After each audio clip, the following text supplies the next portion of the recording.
to 28 at home. I say Peyton will move the ball at will against a reloaded Baltimore defense, as Kerry was saying. 6 new starters tonight. What is he throws? He's got Thomas into the end zone for a Denver touchdown. Throws. He's got Thomas again. It's open. And Thomas is into the end zone for another Denver touchdown. In the end, you do have Peyton Manning. And you not only have Demaryius Thomas and Eric Decker, but you also have in Wes Welker a very, very reliable weapon. I'm along the lines. So you got 35-28. I'm more along the lines of 31-24. Manning on the design roll to his right. He's got Welker wide open. Touchdown Denver. Peyton Manning's 5th touchdown of this game. He is midfield and he is long gone. Touchdown Denver. That will be Peyton Manning's 7th touchdown pass. He ties an NFL record. Good morning, everyone, and welcome to First Take. I'm Kerry Champion. That is Skip Bayless. That is Stephen A. Smith. Gentlemen, with the shake this morning. You both were correct on your picks. You don't have to prompt us. Well, I'm just making sure. I was getting ready to say. That's not hard. I was getting ready to say, if she got to prompt you to do it, we're going to have a prompt. I agree. I was looking at my notes. All right, I'm just trying to say. Second. It's Friday, and we're feisty already. How are you? I'm good. How are you, love? How are you? What's up, girl? Shaking. I'm involved in the shake now. Just do this. What's up? So we don't have to do the same thing you and Skip do. We can do like, I'm just trying to say, let's roll. The Broncos did. What are we talking about? The Broncos won, and we'll get to the breakdown of the game in just a few moments. So happy football. You are happy football's back. But coming up on the show, we will talk about Stephen A's Giants, who you unfortunately say will not make the playoffs. And we'll talk about Skip's Cowboys, who you say he says will not make the playoffs.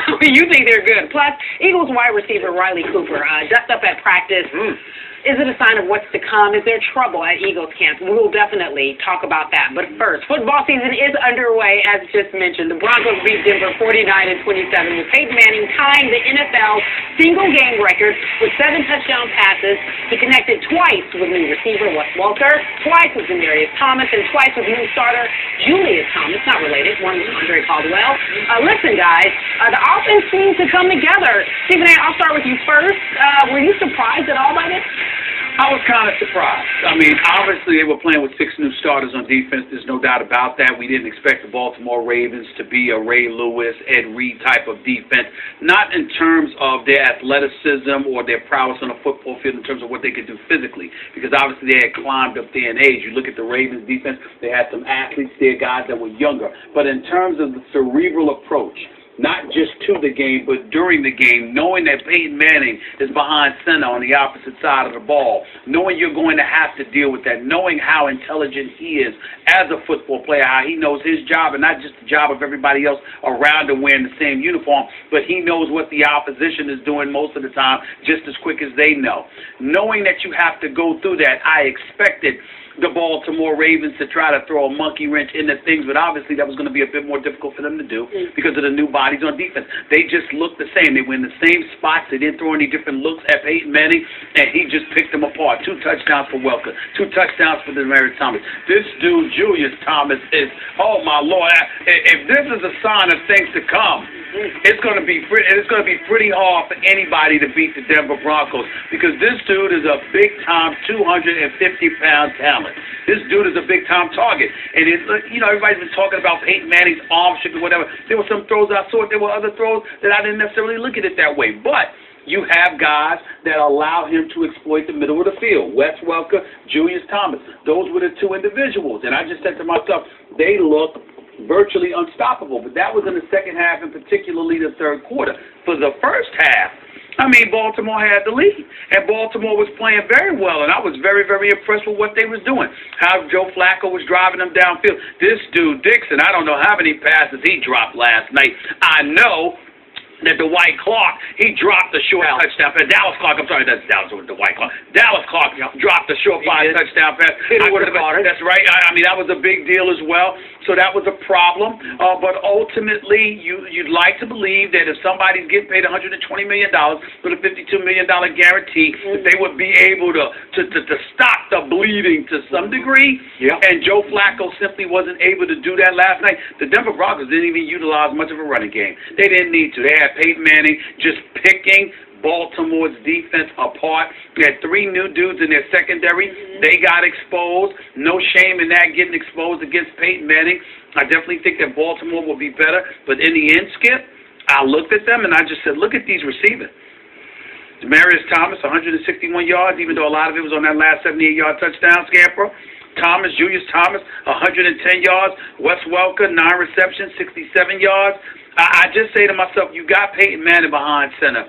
He just looked like a surgeon. Picked them apart in the second half. It was no contest, and I just said to myself, wow. That's what I said. Just weapons all over the place. Here's why I said, wow. I never in my life thought I would ever say this about a Baltimore Ravens defense. That Ravens defense was lucky that Denver didn't score 70 points. That defense was lucky that Peyton Manning appeared, to my eyes, to be thrown off in the first half by the 34-minute lightning delay that pushed the start of the game back. Because we know Peyton is so regimented in his pregame routine that I thought he looked a little out of sync in the first half. Well, what if he'd been in sync in the first half? Because in the first half, just alone, he was 11 of 19 for 160 and only 2 touchdowns. And, of course, my boy Wes Welker, right on cue, he fumbled a punt that just gifted a touchdown to the Ravens in the first half, a 1-yard run. I was thinking about you when he did that. Yeah, I said, and then we'll talk a little later about another drop that wasn't seen by either the officials or by John Harbaugh. I don't know what happened, but it was clearly a drop. And Patriots fans have seen Wes Welker drop a number of footballs, and they're happy he's not dropping them for the New England Patriots anymore. Thank you very much. Now back to my point. Do you realize how bad this news is for the Baltimore Ravens defense that was supposed to be reloaded? That's all I've heard the whole preseason. That, oh, where have you gone, Ray and Ed? That they didn't seem to care. Do you really think that Ray Lewis's and Ed Reed's defense last year would have given up 35 points in the second half? Seriously. No. Do you? I don't care how old they were, how decrepit they were, how much speed they lost. Stop it. Stop it. And they said, oh, they're not going to miss Ellerby, they're not going to miss Pollard, they're not going to miss Kruger. Baloney. They're ordinary now. They got riddled in the second half. And let me throw this number at you, Stephen A. Smith. Second half alone, Peyton Manning goes 16 of 23 for 302 yards and 5 touchdowns. I thought it should have been 6. We'll talk about that in just a minute. But the point is, do you think about this stat? Do you realize that the great John Elway, now running the Denver Broncos, never did in his career have a 300-yard, 5-touchdown pass game? Not once in his career. Peyton did it in a half against what's left of the Baltimore Ravens defense. That is, they gave up 49 for the game, Stephen A. That is a franchise record. And need I point out that kid, Danny Trevathan, picks up, he's picked 6 Flacco or Fluco on that play. He looked like Fluco on that play. And he's running for a touchdown, and he just prematurely celebrates and drops the ball. Not going to get on him too much about that because he did own up to it after the game. He said it was his part. But I'm saying, again, it's like, that wasn't on the Baltimore defense, but it could have added to the total, right, in the end? So in the end, it's like Peyton Manning and company could have named the score against the Baltimore Ravens. Really? Really? You're right, but Skip, let's put it in its proper context. Again, you've got bodies changing all over the place, 18 new players, particularly 6 to 7 on defense, 3 in your secondary, number 1. Number 2, you remember Peyton Manning and those guys talking about this. Or actually, they didn't talk about this, but they sped up the pace in the second half. Okay, so those guys were flat out gas. I get it. And if you look at Flacco and these boys, you're a 3 and out. You're not getting first downs. You know, you're I mean, Von Miller is going. You're allowing this dude, Sean Phillips. He had 2.5 sacks, but he was pressuring Flacco all night long. The first half, actually, Flacco was sitting back there taking pictures. They didn't put the pressure on him. They amped up the pressure in the second half. So all of a sudden, or was lost. Absolutely. You just that was a big loss. I'll give you that. That was a big loss in offensive. So again, you got a situation where he's lost. You're not protecting Flacco. Okay, you got Sean Phillips and those boys putting pressure on him. You're walking 3 and out. You can't get a first down, and you literally see the Baltimore Ravens on the sideline totally gassed to the point where they just looked demoralized the second they knew they had to put back on their helmets to go back out on the field because Peyton Manning and them, once they got their legs out from them, they're pushing the ball. It's almost like playing basketball and you're pushing the ball, push the ball up the court. Just something to be said for that because everybody can't do that. Peyton can, not everybody. I get it. It's mile-high altitude. That's right. It was summer heat by Colorado standards. I don't know that it was exactly scorching. No, it was raining and all that too. Yeah. But my point is, did that defense get gassed in that playoff game that it won in Denver last year? In overtime, it took overtime to win. Were they gassed in overtime against Peyton when they picked him off? Skip. Wow. Again, what I'm saying to you is this. They won that game 38-35. They were in the game. They were moving the chains in that game. Now, you might not have been able to pull away or anything like that, but your offense was giving you something. In the second half, Peyton Manning and them amped it up, and you had big plays, and they're running down the field, and then, you know what, you're taking 23, 24 seconds to run a play. Now you're taking 19 and 20 seconds to run a play, and you're pushing it up and pushing it up, and you got these big bodies in this high altitude. Game 1 of the season, not the playoffs.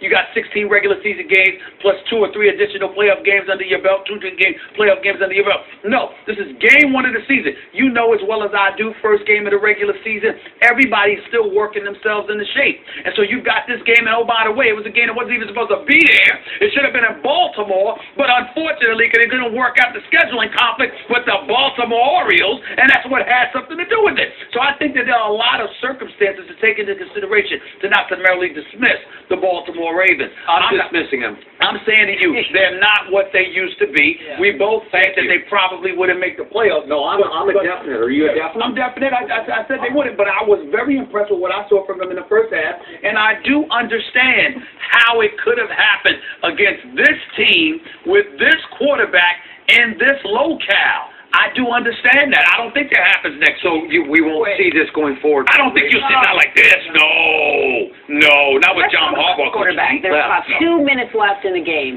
Peyton Manning comes